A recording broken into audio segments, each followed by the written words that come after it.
Welcome to The Jewish Lens, a podcast to discuss anything and everything from a Jewish perspective. Now, please help me welcome the man who controls the media, your host, Jonathan Rosen. Hello, and welcome to another edition of The Jewish Lens. I'm Jonathan Rosen, and today I am thrilled to welcome the creator of the Heroes of October 7th project, which is also out as a book. Please help me welcome Hadassa Ben-Ari. Hadassa, thanks so much for joining me. Thank you. It's nice to be here. Well, we have a lot to cover, but I want to start by going back with you. So the book looks fantastic, but so you were born in Israel? Yes, I born in Israel in a small neighborhood in Yavne, a town in the middle of Israel, in a neighborhood that was populated by soldiers who served in the Air Force. And my father also served in the Air Force for 30 years. Oh, wow. And that was like my inspiration to be part of the, meaningful history of Israel. And he would bring us books about soldiers who has been awarded for bravery and outstanding actions on behalf of the nation. And I remember that I read these stories as a primary school student. Every Saturday, I felt like I'm sitting near our heroes, and I was filled with pride and a sense of security, like there was someone out there that is looking out for me. And I think that was the beginning of the whole I'm going to ask issue that. of being a writer and an author. So first, what was your family life like, I guess, in regard to Judaism? Were you observant? You were very observant from a young kid? I think that the beginning of my story is like when my grandmother, Hadassa, jumped up from the train to Treblinka Oh, wow. Okay. in the Holocaust. Wow. So I was born and raised on these whole stories about our family that almost was, only my grandmother and my grandfather and I don't know, more three uncles came back from Auschwitz and the Holocaust. And I think that I always felt like I have a duty, I have a mission, I need to do something because she jumped from the train, and that's like my signal, that my cue, that this is my turn, and now I need to do something for the people in Israel. So she jumped off the train. I mean, you were able to, was she able to tell you all her stories? No, because she died, and 7 days after she died, my grandfather died. Oh, wow. Or the opposite. And a year before I was born. So I was like always heard the stories, but I never met them. And my father, of course, served in the army. And my grandfather, my mother's father, was part of the Etzel. He protected our country before we had an army. So he always told me these stories about the situation and the wars with the Arabic and the British. And it was, as a little girl, it was amazing to hear all of these stories. And I always felt like, okay, now is my turn. Now I want to do something for Israel. But, like, what can we do now? Oh, there's a book right there for your grandmother's experience hopping off the train. That's a book that you should write at some point, for sure. Yes, and I'm so sorry that I didn't write this story. And my second grandmother will be in Pesach. She will be 93-year-old. Oh, wow. And I feel like I need to write her story because her mother did Aliyah to Israel in 1917, in the days of the First World War from Russia. She made Aliyah to Israel because they started the anti-Semitism over there. They called her Jid. So, Wow. so my grandmother was born and raised here in Israel. And this is also a good story, a Yes. good book to write. And I think that really every person is a story. Yes, for sure. But these are amazing. So your grandmother that escaped from the train, when did they get to Israel? When did they immigrated right away? They immigrated on the early 50s. Wow. Okay. My grandmother got married with my grandfather. Kalman Moshe, and then she gave birth, and then he died after 8 days. And Oh my, then they had another birth. She was 18. No, then she was 20, and they made Aliyah to Tel Aviv. They immigrated to Israel in the early 50s, maybe 54. And but you for yourself, you started liking writing as a kid? You started liking to write things? that's a good question. I think that my first thing that I wrote was a song after our Rabin, when Rabin was killed in Israel. Mhm.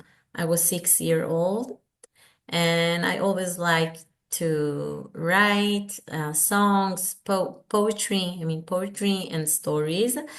And since I was 20, I worked in editing and writing, but for others, not my materials. And I was raising my children at home, each one of them until it was two. I have 7 children. I saw that. So I saw that. I don't know how you do anything with 7 children. I don't know how it you. took me a while. When we started, I told you that I just went Right. back from the park and put my children in bed. So I don't know how you have time to do anything with 7 children. I have three, and that was a lot also. So yes, I say that after you have two or three, it's the same, it's right? like it's the same. You can have 7 or 9 or 10. That's pretty much All the right, so same. you started writing when you were young, and I also read that you were like by the time you were 18 years old, you started giving lectures on things. So what You kind of read lectures it. are you giving at 18 years old? Okay, that's a good question. You know why? Because I was, how do I say, like a guide in a youth, Okay, and I was taking care of little girls at the, not in the eighth, at the fifth grade, I think. They were, okay, I don't know how it's in America, but they were 10 year old. And I told them, listen, I think that every time that I'm talking with you, I want to share more ideas with you. I mean, if I'm telling you that it's so important to do good things, and I was telling them stories, how they can be better people. So that's like giving them one idea. And I felt like that I don't want to only talk about values. I want also to show them, to tell them stories about people that changed the life in Israel, like David Ben-Gurion, like Herzl, like Harav Kook, okay? All kinds of people, religious and secular, men and women. So I told them, listen, every time that I will meet you, I will tell you little story, 10 minutes with little story about one of the people that like that's built great. the life in Israel. So I told them heroic stories about our heroes. So I think that that's the way that I've started. But more and more girls and boys in my town, Rehovot, where I live, came to hear me. And I felt like I have a group of 40 children that they looked at me and they say, we will go wherever you go. One of them lives in Sderot, near Gaza. Okay, And I met her a few weeks ago, and she told me, when I came back to Sderot, because on October 7th, they were hiding in the safe rooms. And she's a teacher in a primary school. And when they came back to Sderot, she told me, listen, all the teachers in our schools told us, please don't tell the children anything. This is so hard. We don't need to talk about the war. But I told them, listen, we need to share stories because my guidance from the youth, like she told us stories, and we felt so good when we heard the stories. We had this inspiration. So I want to give them the inspiration. And then so she let me took my stories that that I makes wrote in sense. this book.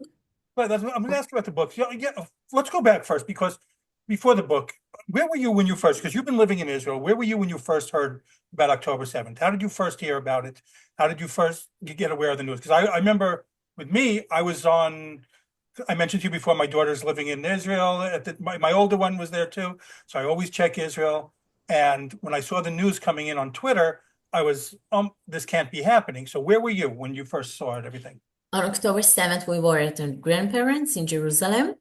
I was after a long night, maybe short night, with a tiny baby of 2 months. And just as I came out to the living room and I blessed my children in Shabbat Shalom and Happy Holiday, a siren had sounded. Now, when you live in Israel, you just got this inner feeling when you hear a siren, and you just know whether it's a military exercise or a mistake or wartime. Because I hold my little baby and it was 7 a.m. in Jerusalem, it was so obvious that this is wartime. So I tried to smile and to convince my children that everything will be okay. And I told them, let's go to the safe room and let's walk slowly and carefully because injury from running is more common than from a rocket. I don't know if they believe me, but until 12 at noon, we got in and out the safe room countless time. And we didn't know much because we are religious and we couldn't use our phones. But our neighbors told us that there are serious battle in the south of the country. Oh. And they spoke about 35 hostages. We Oh. were in shock. We tried to talk really quietly, but children know, they always know, they can read our thoughts, they can see the expressions, they can feel our hearts. So what did they know on October 7th? I didn't want to deal with that question. And in the evening, we came back to our home in Pardes Chana, a place far of noises of war and free of sirens most of the time during this war. So like they were recovering the next day, they already asked me, Mom, can we watch a movie? So that's how I started like to think about this book, because I thought my children asking me if they can watch a movie or play in the PlayStation, like you're not connected to what is happening in our country. Now, How old are I'm your sure kids? From what age? What age ranges are your kids? a year and a half. At that time, the little baby was 2 months and the oldest was 14. Okay. The next day, a day after the war began, a 7-year-old girl opened the door in our home and said they kidnapped my cousin to Gaza. So my little boy, he was 3-year old, and the one that my daughter, she was 5. What do you mean kidnapped? What do you mean? So I felt like I can't say, no, no, this is nonsense. You don't know what she's talking about. I told them, yes, they took her cousin to Gaza, and the army and the government and God, they all trying to do what they can, and we will bring them back with the help of God and what we can do. I told them, listen, when you are yelling and hitting each other here, it's not helping to the peace to come. So, like, the peace is beginning between us.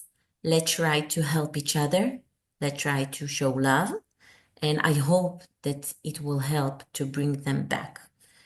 So 2 weeks later, my little children came back from the kindergarten and they say, we have a new girl in our kindergarten. And today she said, my father was killed in the war. He was a soldier. So, I felt like the war is everywhere. In the book, we have stories of the heroes of my best friend from the nearest street. 2 of them lost their cousin, one of them lost her brother, and one of them lost her husband and then gave birth. So it's like everywhere. And I ask myself, what can I say? Not what can I not. What can I say that will give them to be part of the meaningful history that is happening now, today in Israel? I'm going to ask about that. But what was the mood? I mean, your kids found about it a little bit of time. What do you remember the mood of everyone around you about the country right after October 7th? I mean, here it was the next day, it was like forgotten about, and then it's all the protests and the people protesting, anti-Semitic protests all over the streets I saw. So what was the mood there, like right in the aftermath? Well, first, Everybody was shocked, really shocked. Everybody was crying. The men drafted into the reserves. The women stayed at home and felt that they are getting crazy. Women went to the hospital to give birth without their husband. Everybody was in shock. Right. But also, I guess that you had this kind of feeling that everybody wanted to be part of the war effort. I hosted in my home Qigong therapeutic breathing workshop to women whose husband has been drafted into the reserves and couldn't breathe. Everybody tried to do something, writing letters, baking cakes. I also baked cakes with my children. I remember that I told Moshe, then he was 9 years old. I told him, Moshe, write letters. We will give them to the soldiers and to the civilians who has been evacuated to the hotels. And then he wrote 3 letters and he did really nice painting. But then he said, can I quit? It's so hard. I told him, but there is 300 cakes in the oven, so you must continue. So everybody tried to help, tried to do something. It was so exciting because we felt like we were together after a year with the protests in Tel Aviv, the politics. We felt like in the battlefield there is no room for opinions, like we're fighting shoulder to shoulder. Right. I agree. And it was so unique, but it was so hard.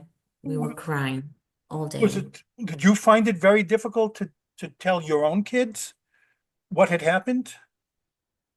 I felt like I need to choose my place. It's either that I'm sitting reading the news and crying all day, Right. or that I'm like taking the flag and put it like rising up my head and say, okay, I want to share stories, heroic stories from this war. I want you to know that Israel is a really special place and we are building our future and we'll be stronger and we can fight this and the war will be end and we will be stronger. I felt like I need to choose like, what do I want to tell my children? So actually, I didn't read a lot of stories. I didn't allow myself to watch videos from the battlefield and from the Nova Festival. I Mhm. felt like I need to take care of myself. And also I needed to take care of my little baby. So I slept like 4 hours a night and I didn't want me to have nightmares. So I tried to fill myself with good stories, heroic stories, and I felt like we have a lot of parts in this puzzle. So they raped us, they murdered us all. My brothers drafted into the reserves. Oh, I didn't know if I will see them anymore. My little brother daughter, she was also 2 months. She and her mother um, came to our home to live with us because he was in Gaza. So I actually had 8 hmm. little children. And I felt like if we can share stories, if we can like to pick the point of view that we're telling this war, so we can lift our head high, we can breathe, and God will help us. Well, you wanted to tell stories. So when did the idea for the book first start? You had started telling stories that you wanted to be positive for your kids. But when did the idea say, hey, I want to make a book. I want to write a book about all this. When did that first start coming to you? So it's happened together because a week after the war broke out, and I saw that my children are just trying to please me, like they were baking cakes, but I didn't saw the spark in their eyes. I told them, let's pray together, but they said, okay, mom, okay, let's bake cakes. I didn't saw the spark in their eyes, and it bothers me a lot. So a week after the war broke out, I asked them, do you want to hear a story from this war? They love stories. So they gathered and joined me, and I told them the story about Rachel Edri from Ofakim, do you know the story? No, don't, no. Rachel and the cookies. Rachel is an absolutely normal, everyday woman that lives in the periphery. On October 7th, she went out from her home with her husband David to hide in the shelter. Mhm. But how when they came back to their home, they found that five terrorists had taken them as hostages. Oh my. Yeah. So Rachel understands that she must earn time until the police officers will come to save them. Their son was one of the police officers.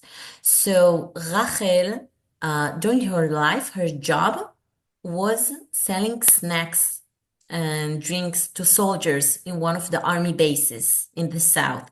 It's called Tselim. So Rachel was like, her special quality was to host, like to offer cookies and snacks, and she was so nice. So at that moment, at that harsh moment, she said, okay, I will offer them some cookies and maybe I will earn time. And then she said, if they will be nervous, it won't be good for me. So she told him, do you want to eat a good meal? I feel like you're getting stressed. And so she tried to host them. And she succeeded. She earned time and she was part of her whole rescue mission. When I told my children this story, scary story, they were mesmerized. Their eyes got bigger and bigger. They smiled, they got emotional. So at that moment, I felt like I was finally able to ground their understanding about what is happening and to connect them to what is happening all over the state. So I told them, okay, listen, from now on, I will tell you one heroic story a day. And I will also write a book on the fly because, I never make one cake. I always make four. So I said, if it's good for them, it will be good for all the children in Israel. But I didn't know that the stories will come, overseas, and it's so exciting for me. So it was always going to be aimed at children. It wasn't going to be for adults ever. It was always going to be toward children. That's what you wanted. Before I wrote the first story, I called a senior child psychologist that specialized in child trauma from one of the best hospitals in Israel. And I told her, listen, I'm going to write stories from this war for children at the age 9 to 12. Please give me my red lines. What can I say? What can I can't? Can I say kidnapped, murdered, terrorist, injured, blood? I don't know. In the beginning, she told me, this is the first week to the war. Please don't tell anything because we don't have place for more children. But I told her, listen, but children know, they already know. They all know what Paro did to the Jewish babies in Egypt. Yes. And what Haman wanted to do in Megillat Esther. Some of them already know stories from the Holocaust. So we can't like put our hands over our eyes like we are blind, and we must say something like to tell them about meaningful things about our heroes so they can feel that in this puzzle of the unknown, there is something that we can know. We can learn something about ourselves. We can learn lessons, how to be better people from our soldiers. So she took a deep breath and then she said, okay, when you are writing stories, don't use over graphic descriptions. And what is important is not only the story, but the discussion that you can have after. Just a minute, I'm in podcast in the US. How's mine? So no, now she wants me to be her, like I'm doing her a gym. I'm her coach.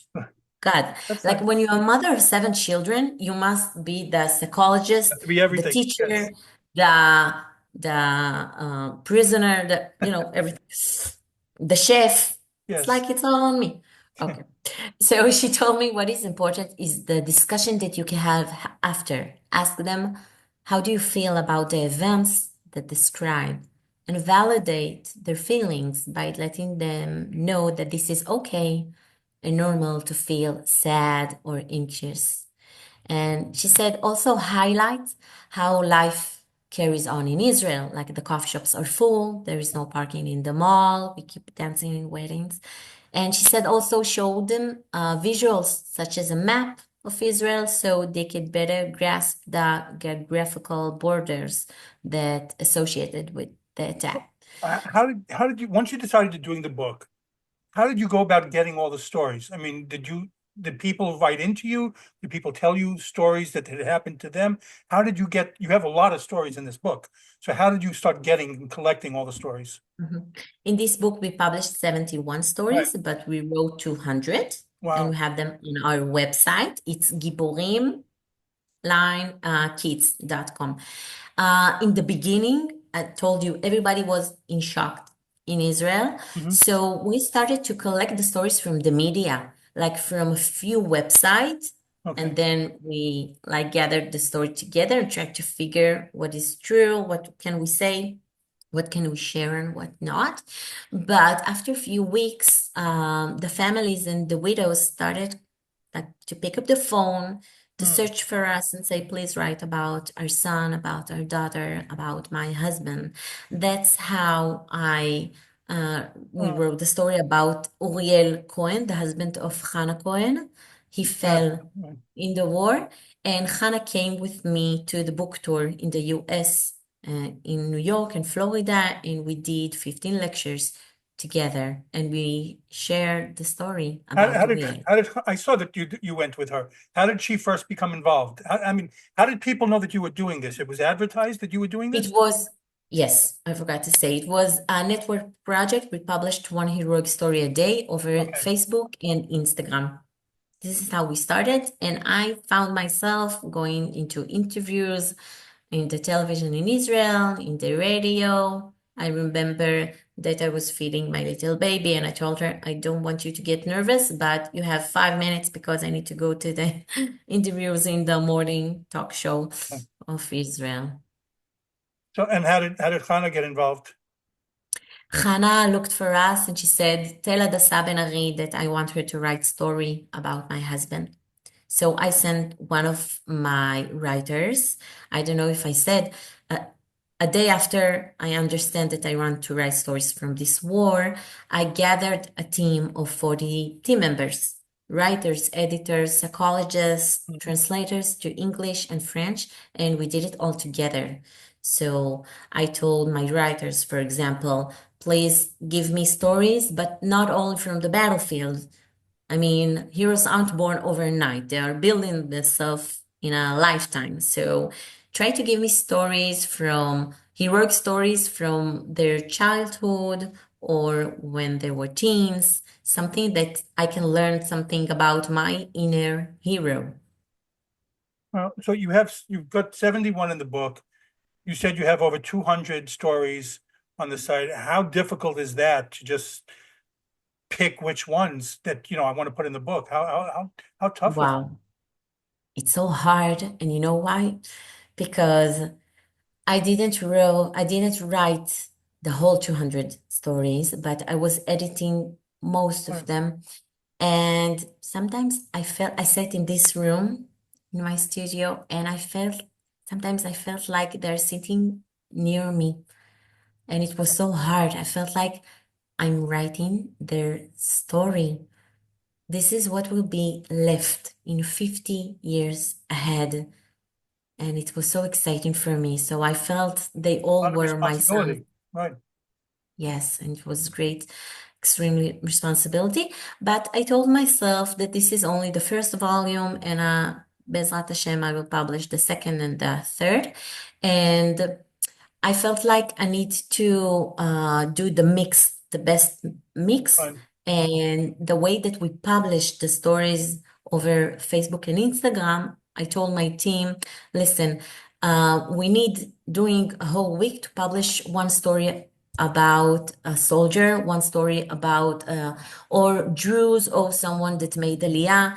I need one story about a woman, of course. I need one story that I called him soft heroism, not a story from the battlefield. Give me a story about, I don't know, a dog that helped Right. soldiers, okay?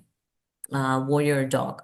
That's fantastic. So I think that that's how we did this mix with the book. So there will be a second volume as well. You are I working on hope if the publisher in Israel is hearing me, Dovi, please, I want to publish the second volume. it. And the proceeds go to an organization called Brothers for Life. Can you tell me about that organization, what they do? Yes. Oh my God. I love them so much. Brothers for Lives is a charity that is helping soldiers that wounded in all the wars in Israel. Uh, and I decided to donate my whole profits for them. So, to continue this volunteer and to give my light and my profits to them, and then they're taking care of the soldiers, and like we're keeping to help each other. And the day after we did our book launch in Israel, they told me we did it at their center where the soldiers are coming to get help and to the gym and to therapy. And they told me, listen, we think that you need to publish this book in English. So the day after, I just started to learn English because I didn't read or speak English by the last 15 years. I was raising my children. And so I started to learn English so I will be able to speak with you. And it was like a dream to publish this book in English, but it's actually happened. And it's amazing because I feel that this book is a good opportunity to strengthen the road between the Jews of Israel to the Jews abroad, because I'm sure that you felt that you want to be part of the war effort. And I think that October 7th is extremely huge event that can it can teach us something about our duty. And a few years ago, I felt like all the Jews around the world need to come to Israel. But now I know that, first of all, we don't have place. The traffic is horrible, believe me. But it's like in Manhattan. But when I met a few little girls in one of the schools in Tampa, I told them, you have a special mission. You live here and you are Jews. You need to be the light for yourself. You need to illuminate, but also for others, other Jews and people that are not Jews. You have a special mission here. Like, I agree. should be Look, the light. I've been saying it. October 7th changed me forever. It just forever. You'll never be the same. I will never be the same. Uh, Why? Can you share? because I feel that it awakened something. It awakened something more. I was always very Jewish minded, very Zionistic, but we were attacked, and this can happen anywhere. And I think we have to be vigilant, and I support Israel more than ever now. Also, I always did, but more than ever. But I also felt that I've never seen, for a couple of reasons, in my lifetime, I had never seen anything like this. And I saw all the stories, and it's the closest thing I could see to the Holocaust that happened there. The stories that came out Definitely. were horrendous. Just you cannot imagine that someone could be so evil and vile in this day and age doing what we heard was done. And another reason is because you have kids, I have kids. You always try to shelter your kids. My kids are older than your kids, but you always try to shelter them from seeing anything like this. You were helpless then. There was no more, you can't shield them from this. It was everyone saw what was going on, what can be done with Jew hatred, what's the worst that can happen with Jew hatred, and it opened your eyes. So I'll always remember. It's like one of those things that you always remember where you were when you found out. And I know exactly where I was when I saw what was happening on October 7th. So it just changed me forever from that. I want to share with you one of the ideas that like I'm carrying in my heart. Everybody in Israel, almost everybody in Israel today are post-traumatic. Sure. And it's like we have the people that were murdered, we have the people that got injured, but the most, common people, the people that my friends that drafted into the reserves for a year and a half. I went to the hospital to take out my friend after she gave birth of her seventh. Okay, so it's so hard. Life in Israel, it's like we are so sensitive, we're so vulnerable right now. But, being post-traumatic, is that the ability to feel hard feelings from the past in the present. Mhm. But if you have the ability to feel, to be post-traumatic, you can also be post-romantic. What do I mean? Post-traumatic is the ability to take good moments from the past and to feel them in the present. So I feel that if we as individuals and also as a society, as a nation, if we can collect the good moments from this hard time, so we can be post-romantic, and this can be the cure for us as individuals and also as a nation. To be post-romantic, it's like to draw a future in a soft colors. You know what I mean? Yes, I think it's very impressive what you do and what you feel. And you also give workshops, right? You give workshops on the book. Yes, and I will meet children from how do I say משפחות שכולות? I forgot. משפחות, families of soldiers that Fine. killed during the reserves. I will meet there after the Memorial Day, and we will be, it's a workshop of writing. And I think that we will work about how do you write a hero. I mean, what is the point of view that you can adjust about a situation and to see the hero that within you and to look over the hero that lived with you in the same home and to see how can you be more connected with your inner hero? What lessons can you learn about resilience and hope and strength from your hero? Well, I wanted, before I let you go also, so you said you are working, you're very busy. I see a lot of things that you have you're in the news a lot. I see that. So what are you working on next? Are you working on another volume of this next? Is that the next thing that you're doing? The truth is that I'm going to publish Be'ezrat Hashem, a new book in the end of this year. When the war began, and I saw the women, the widows sitting over the graves and crying with the little children all while they are pregnant, I felt like the eyes of the entire world looking out and searching something in their eyes, and they probably think that um, they all have a great love and meaningful love and relationship. But I felt like this is a good time to talk about love, about a war is a good time to share thoughts and to speak about the values that we want more of them in our lives as peace and love and to live meaningful life. So I interviewed 20 widows from all the wars in Israel since the Six-Day War, Yom Kippur, the Second Lebanon War, Tzokei Eitan, and we talk a lot about love and relationship. So I'm working over this book day and night, Look and forward to that. That's a nonfiction book also. yeah, nonfiction, Right, monologues. right. So sounds like a fantastic. So how can people get involved if they want to help out now with the October 7th project or other things? How can people, do something, from here, from anywhere else now? I have two thoughts about it.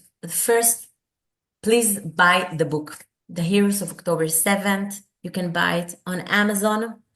It's so important to read their stories, to learn our lessons so we can be better people. That's first of all. And I'm telling the families and the widows that we're sharing the stories of their heroes all around the world. And this is the hug that we can give them. Okay, so please do that. And the second thing that there are a lot of inspiration sentence of our soldiers over the network, the media.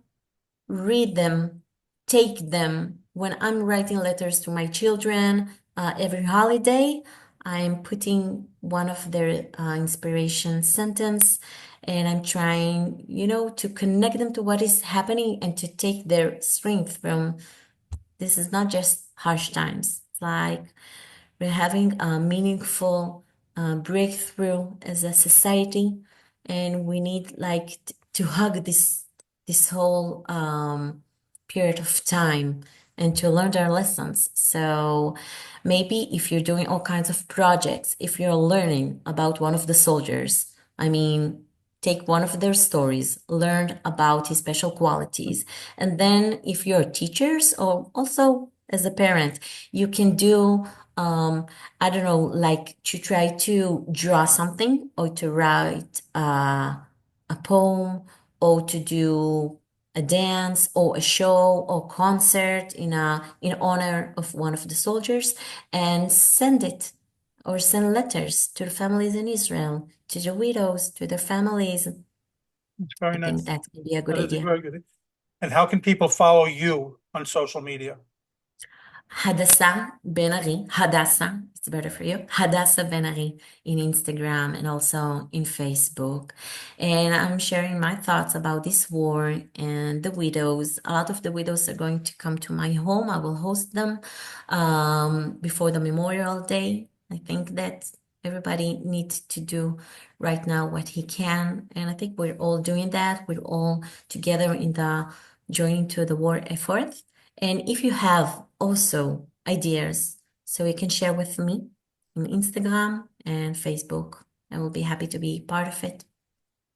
Good. Well, I want to thank you for coming on today. It's such a pleasure getting to speak with you, and I'm glad we were able to do this. The book looks fantastic, and I recommend that everyone get it, like you said. But I want to thank you again for coming on. I know you're very busy. Thank you very much. It was so meaningful for me. Thank you. Well, again, this has been The Jewish Lens. I'm Jonathan Rosen. Again, a very special thanks to Hadassa Ben-Ari, and please like, comment, and subscribe. Thanks for tuning in to The Jewish Lens, where all items used was strictly kosher.